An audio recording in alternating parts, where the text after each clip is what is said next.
Lisons. Actes chapitre 16 à partir du verset 26. Vers le milieu de la nuit, Paul et Silas prièrent et chantèrent les louanges de Dieu. Et les prisonniers les entendaient. Waouh! Tout à coup, il se fit un grand tremblement de terre, en sorte que les fondements de la prison furent ébranlés. Au même instant, toutes les portes s'ouvrirent. Alléluia! Et les liens de tous les prisonniers furent rompus. Waouh! Alors, c'était le temps de la persécution. Et donc, quand les apôtres prêchaient, on les persécutait. Donc, Paul et Silas ici, ils ont été jetés en prison et ils ont commencé à chanter des louanges à Dieu et à prier. Pendant qu'ils étaient en prison, ils n'ont pas cédé à la tristesse. Ils n'ont pas cédé au désarroi pour se dire, Dieu, on prêche ta parole et puis tu nous abandonnes jusqu'à nous met en prison.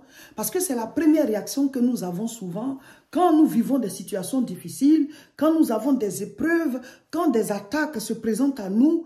Notre première réaction souvent, c'est de nous en prendre à Dieu. Dieu, je suis en train de faire ton œuvre. Dieu, je soutiens ton œuvre. Dieu, je suis chrétien. Je prie tous les jours. Dieu, je fais ci, je fais ça. Et pourquoi ça m'arrive? C'est-à-dire, on n'a pas le bon réflexe. On veut tout de suite se plaindre. Mais Jésus-Christ lui-même, il était fils de Dieu, mais on l'a crucifié. Mais après ça, il est ressuscité. Le Seigneur n'a pas dit qu'on ne sera pas soumis aux épreuves, aux attaques et aux persécutions. Il a dit ce qu'on a fait au bois vert. Ça va aussi arriver au bois sec. Donc ici, Paul et Silas ont été jetés en prison. Ils n'ont pas eu la mauvaise réaction. Eux, ils ont eu la bonne réaction. Ils ne se sont pas dit que Dieu les a abandonnés, Dieu est mauvais, Dieu laisse les gens les persécuter, Dieu les laisse tomber. Non, ils n'ont pas commencé à murmurer contre Dieu. Ils n'ont pas commencé à se faire de mauvaises idées sur le Seigneur. Au contraire, ils savent que Dieu est fidèle. C'est-à-dire, soyez basés sur la vérité de la parole. Dieu est bon. Quel que soit ce que vous vivez, Dieu est bon. Quel que soit ce que vous traversez, Dieu est bon. Quel que soit ce qui arrive dans votre vie, dans votre famille, dans votre travail, Dieu est bon. Dieu n'arrêtera jamais d'être bon. Dieu est bon. Nous pouvons traverser des situations difficiles, mais si nous comptons sur lui, si nous le prions, si nous maintenons la louange, malgré ce qu'on vit, pas une louange hypocrite, mais nous lui rendons gloire pour dire, Seigneur, le pot ne peut pas dire au potier, pourquoi tu me donnes telle forme. Tout ce qui m'arrive, je te rends gloire et honneur et je compte sur ta fidélité. C'est comme ça qu'il faut louer le Seigneur dans les épreuves. C'est comme ça qu'il faut louer le Seigneur dans ce qu'on traverse. Donc, Paul et Silas ici, ils ont été jetés en prison et ils ont commencé à chanter des louanges à Dieu. L'amour de Dieu est si merveilleux, l'amour de Dieu est si merveilleux, l'amour de Dieu est si merveilleux, oh quel amour. Il est si haut qu'on ne peut le surmonter, si profond qu'on ne peut le sonder. Il est si vaste qu'on ne peut le contourner, oh quel amour. Alléluia, oh quel amour. L'amour de Dieu est si merveilleux, l'amour de Dieu est si merveilleux, l'amour de Dieu est si merveilleux, oh quel amour. Il est si haut qu'on ne peut le surmonter, si profond qu'on ne peut le sonder. Il est si vaste qu'on ne peut le contourner, oh quel amour. Oh, quel amour! Alléluia! Quand vous êtes en train de louer le Seigneur comme ça, quand vous êtes en train de chanter sa bonté, quand vous êtes en train de chanter sa fidélité, son amour, sa grandeur, quand vous êtes en train de célébrer le Seigneur, la Bible dit que Dieu siège dans les louanges de son peuple. Alors, l'atmosphère autour de vous change. La présence de Dieu s'installe. Et si vous étiez dans une prison satanique, si vous étiez dans une prison démoniaque, s'il y avait des liens sur vous, ces prisons sont ébranlées, ces liens sont brisés, ces chaînes tombent, parce que la présence de Dieu libère, la présence de Dieu délivre, la présence de Dieu donne la vie, la présence de Dieu restaure, elle vivifie. Donc on peut louer Dieu par des paroles puissantes. On peut louer Dieu par des cantiques. On peut louer Dieu par des pas de danse, par l'acclamation. L'Éternel est Dieu. L'Éternel est Dieu. Son règne est éternel. Il est bon, il est bon, il est bon. Il est bon Jésus, il est bon. Il est bon Jésus, il est bon.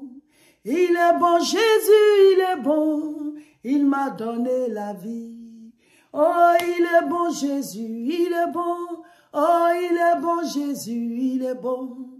Il est bon Yahweh, il est bon. Il m'a donné la paix. Alléluia, il est bon Jésus, il est bon Hosanna. Il est bon Yahweh, il est bon. Il est bon Yahweh Jireh, il est bon. Il m'a donné la vie. Dieu nous a donné la vie éternelle, la vie qui a vaincu la mort, la vie qui est sortie du tombeau. Cette vie-là, à travers Jésus-Christ, nous l'avons reçue. Dieu est bon, il est bon, il est bon, il est bon. Quand vous êtes en train de chanter la bonté de Dieu, vous êtes en train de le célébrer, les portes de vos vies s'ouvrent.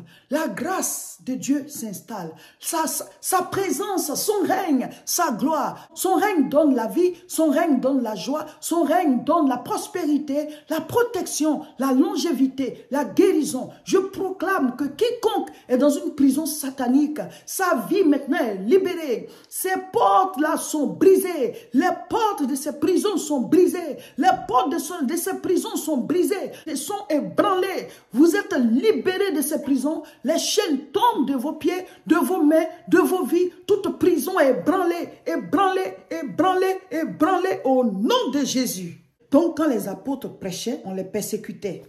Il y en a des disciples qu'on a tués, tels que Étienne. Il a été lapidé.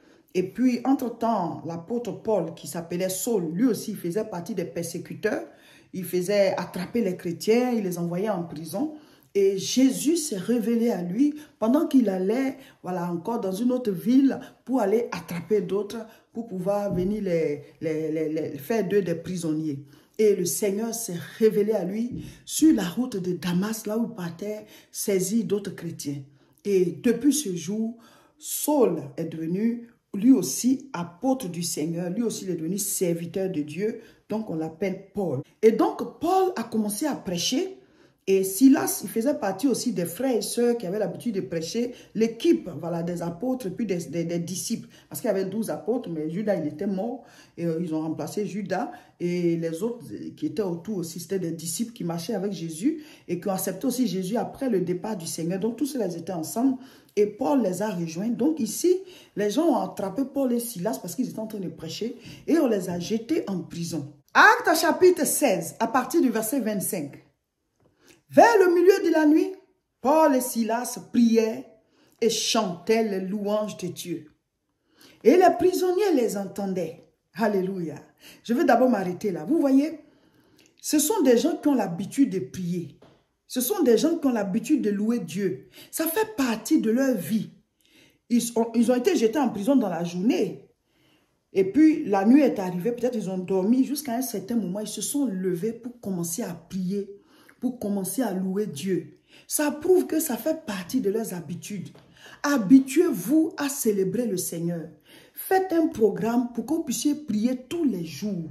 Donc, peut-être que quand ils étaient dehors, quand ils n'étaient pas en prison, ils avaient l'habitude de se lever la nuit pour prier, pour louer le Seigneur, pour faire face aux épreuves de la vie. Et donc, ils étaient en prison, ça ne peut pas changer leurs habitudes. Ils se sont levés pour louer le Seigneur. Béni soit le Seigneur. Alléluia. Béni soit le Seigneur. Alléluia. Alléluia. Loué soit notre Dieu. Alléluia. Loué soit notre Dieu. Alléluia. Toute la journée d'aujourd'hui, c'est ça. Les portes du séjour des morts doivent être ébranlées. Les portes des prisons sataniques doivent être ébranlées. Les fondements ébranlés. Les liens brisés. Les chaînes brisées par notre louange, par notre adoration, par notre célébration du Dieu de la vie. Célèbre le Seigneur par des paroles, par des cantiques, par l'acclamation. Alléluia. Comme l'ont fait Paul et Silas dans la prison. Et les portes, les liens, tout ça sont tombés. Les fondements de la prison ont été ébranlés. Et même tous les prisonniers ont été libérés. Hein. Ce n'est même pas eux seuls. Mon frère, quand tu es avec des oins, là, tu profites. Alléluia. Et ce jour-là, vous pouvez lire la suite. Acte chapitre 16, à partir du verset 25. Après que voilà, les liens ont été brisés, quelque chose s'est passé. Le joaillier, croyant que tous les prisonniers se sont échappés, ils voulaient se tuer. Mais finalement, il s'est donné à Dieu. Et lui et sa famille ont été baptisés sur le champ. Alléluia. Mes frères, mes sœurs, dans ce moment de haute tension spirituelle, je ne sais pas si chacun de vous applique actuellement tout ce qu'on vous dit là. Mais normalement, vous devez changer de niveau spirituel. Vous devez sentir que votre vie là, le côté spirituel est en train de grandir. Et quand le côté spirituel grandit, mais ça agit sur le côté physique. La Bible dit prospère à tous égards comme prospère l'état de ton âme. Continuons seulement. Alléluia. Soyez bénis, recevez le Saint-Esprit. Par la grâce du Seigneur, notre moment de prière, dénommé haute tension spirituelle, se passe très bien.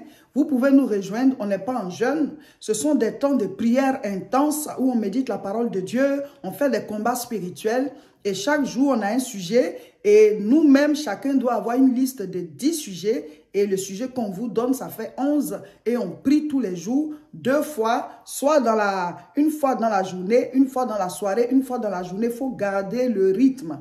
Et chaque vendredi, nous faisons un moment de prière personnelle d'1 heure dans la nuit. On choisit à quelle heure on veut faire la veillée, mais on la fait de manière personnelle, de manière individuelle. Et aujourd'hui étant vendredi, ben ce soir, chacun doit faire sa mini-veillée. Amen.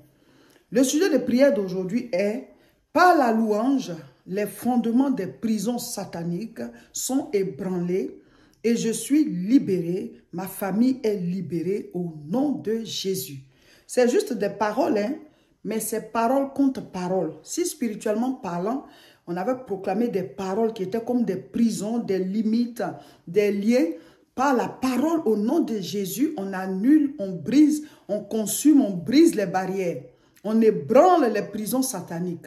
La Bible dit ce que vous allez lier sur la terre sera lié dans les cieux et ce que vous allez délier sera délié. Donc aujourd'hui, on dit c'est par la louange. Ça dit quoi? Il faut avoir une vie de gratitude, une vie de célébration, une vie de louange en permanence où tu dis merci à Dieu, tu élèves son Saint-Nom, tu le célèbres par des chants, par des danses. Il faut maintenir cette atmosphère de louange, de remerciement au Seigneur pour la vie, pour la délivrance, pour la bénédiction, pour la protection, pour tout ce que tu as, il faut louer le Seigneur.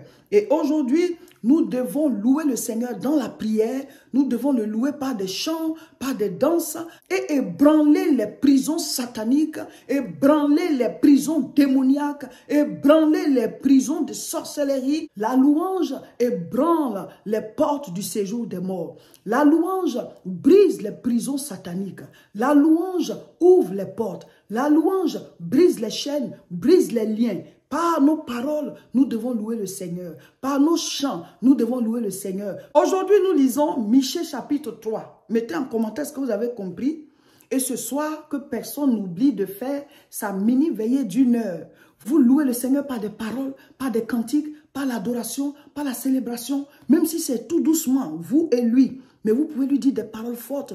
Vous pouvez mettre la louange, mettre votre écouteur. Puis vous êtes là, puis vous êtes en train de célébrer le Seigneur. Parce que vous savez déjà que les prisons sont brisées. Vous savez déjà que les fondements des prisons sont ébranlés. Vous savez déjà que les liens sont en train de tomber. Et que vous et votre famille, vous êtes libérés. Vous et votre nation, vous êtes libérés. Vous et votre couple, vous et votre conjoint ou conjointe, vous êtes libérés. Vous et vos enfants, vous êtes libérés. Appelez à l'existence. Louez le Seigneur. Vous n'êtes pas obligé de faire du bruit, hein, mais on peut même louer le Seigneur tout doucement. On le célèbre par des paroles. Voilà, la louange, ce n'est pas forcément un cantique, hein, mais vous pouvez le célébrer par des paroles. Et même chanter tout doucement et le célébrer. Dans la louange, Dieu agit. Dieu siège dans les louanges de son peuple.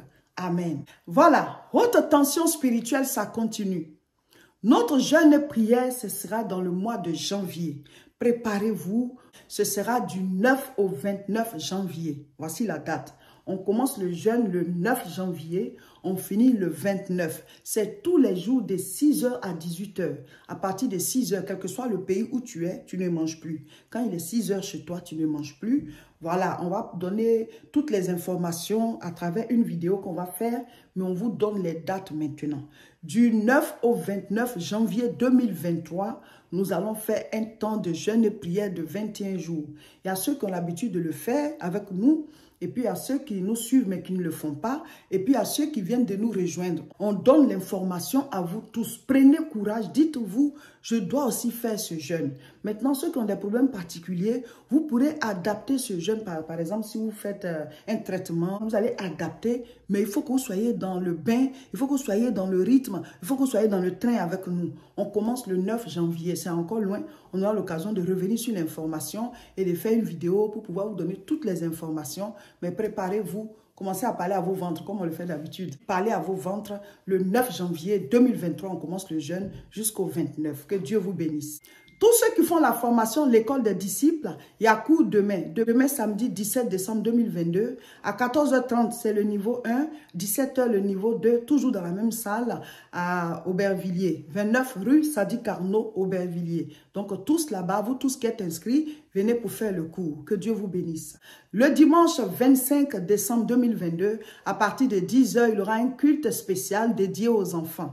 Préparez vos enfants, venez avec eux, qu'ils viennent louer le Seigneur, qu'ils viennent voilà, écouter la parole de Dieu. Ils peuvent aussi apprendre des versets bibliques, des cantiques, réciter des prières. On leur donnera l'occasion de le faire. Ils sont à l'honneur. Qui dit enfant dit parents. Donc venez avec vos enfants. Ça peut être une sortie en famille. Si vous êtes loin, louez vos chambres d'hôtel dans les environs de l'église. Vous prenez l'adresse et vous voyez quels sont les hôtels qui ne sont pas loin de là. Vous louez et vous venez. Voilà, votre enfant va passer du temps dans la présence de Dieu et voir d'autres enfants aussi célébrer le Seigneur. Et après, vous pourrez rentrer chez vous. Ça fait voilà, un temps dans la présence du Seigneur pendant les fêtes. Le samedi 31 décembre 2022, à partir de 21h30, nous allons commencer ici la veillée pour entrer dans la nouvelle année. Ce sont des veillées que nous faisons chaque année. Ce sont des veillées de proclamation, de prière. Nous appelons à l'existence, nous proclamons, nous combattons. C'est fort. Donc, dès maintenant, dites-vous, je dois être à Tourcoing pour aller faire cette veillée-là, pour entrer dans la nouvelle année. On va ordonner à 2023 ce qu'on veut. On va ordonner. La Bible dit de donner des ordres, de proclamer. Donc, l'année qui vient, là, tu dois lui donner des ordres. Tu dois lui dire des choses. Donc, si vous ne pouvez pas venir, si vous êtes vraiment loin ou bien en dehors de l'Europe, ben, vous pouvez vous connecter sur nos différentes chaînes pour pouvoir suivre la prière en direct. Sur Réseau International Richesse Facebook et sur Révérend Roger CK, toujours Facebook. Voilà, donc déjà sur Facebook, c'est sûr. On verra si on va faire sur YouTube, mais Facebook, c'est sûr. Donc, connectez-vous. À partir de 21h30, on va commencer. Ça sera fort jusqu'au petit matin. Et à la fin, on va partager un repas avec ceux qui sont là, voilà, dans la salle. Voilà, donc ne ratez pas la veillée de la nouvelle année ici à Tourcoing. L'adresse, c'est 48 rue Saint-Omer, 59 200 Tourcoing.